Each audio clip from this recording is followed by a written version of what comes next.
이자율 평가서를 한번 볼게요. 이것도 지금 기출이 많이 되고 있죠. 이자율로 환율을 판단해보자는 거예요. 그래서 환율의 기대 변동률과 국가 간 명목 이자율 관계를 설명하는 이론이다. 구매력 평가설이 경상수지 관점에서 환율을 설명하는 이론에 비해서 이자율 평가설은 자본수지예요. 그러겠죠. 우리가 물건 일물일가 법칙이라고 그랬어요. 그래서 물건 하나당 한 개의 가격. 그러다 보니까 이거는 경상수지 관점이에요. 구매력 평가설은. 근데 이자율 평가설 같은 경우는 자본수지 관점이에요. 우리 자본수지 관점에서 환율을 설명한다. 그래서 환율 예상 변동률은 한국 이자율에서 외국 이자율을 빼면 나온다 라고 하는 거예요. 그래서 한번 예측해 볼게요. 또 한국 이자율이 10%예요. 그리고 미국 이자율이 5%면 투자 수익률이 동일해지기 위해서는 환율이 5% 상승해야 되는 거죠. 플러스 5%가 나왔으니까 환율 상승 이렇게 돼야 되는 거예요.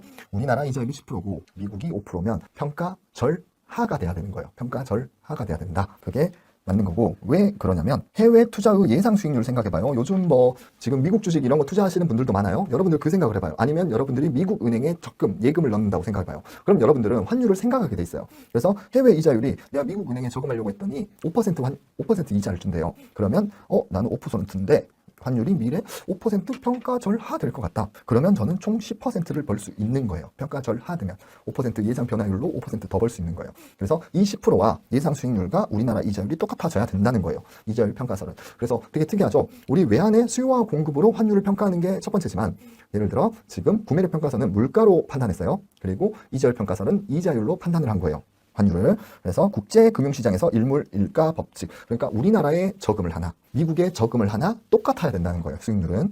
그래서 차이 부분은 환율 상승 하락 부분으로 반영이 돼야 된다. 근데 만약 이동이 완전히 자유롭다면 동일해지는 환율이 결정된다는 거. 동일해지는 우리나라와 미국이 적금 이자율이 똑같아져야 된다는 거예요. 그래서 변동의 추점 자본수지 얘기했죠. 투자 입장에서 위험도가 동일한 금융자산이라면 수익률이 높고 투자하게 되는데 수급 과정을 거쳐 동일해진다는 이론이다. 결국에는 이 것만 보시면 될 것 같아요. 한국 이자율과 해외 이자율 플러스 환율의 예상 변화율이 똑같아져야 된다. 그래서 여기 지우고 이 부분을 얘기하는 거예요.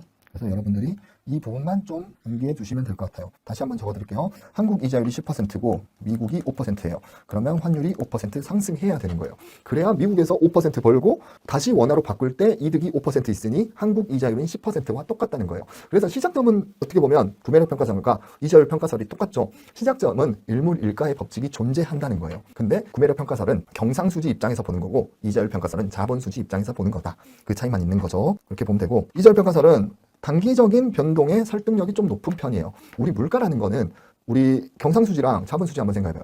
물가라는 거는 장기로 갈수록 신축적이에요. 근데 이자나 이런 거는 그런 물가보다는 신축적으로 반영할 수 있거든요. 왜냐면 지금 뭐 물건 만드는데 시간이 오래 걸리지도 않고 바로 이율은 바로바로 바꿀 수 있어요. 그래서 얘는 상대적으로 단기적인 추세의 설득력이 높다. 이렇게 평가할 수 있고, 자본 통제 같은 제도적 제약이나 거래 비용 같은 제약이 존재한다면 성립하지 않은 똑같겠죠. 우리 구매력 평가설 같은 경우에도 관세 같은 뭐 보호 장벽이 있다면 거래 비용 이런 게 발생하면 안 되듯이 이자율 평가설도 이런 게 존재하면 당연히 안 되겠죠. 현실적으로는 거래 비용이 존재하고 세율 차이 뭐 이런 것 때문에 제약을 받는다. 당연한 얘기예요.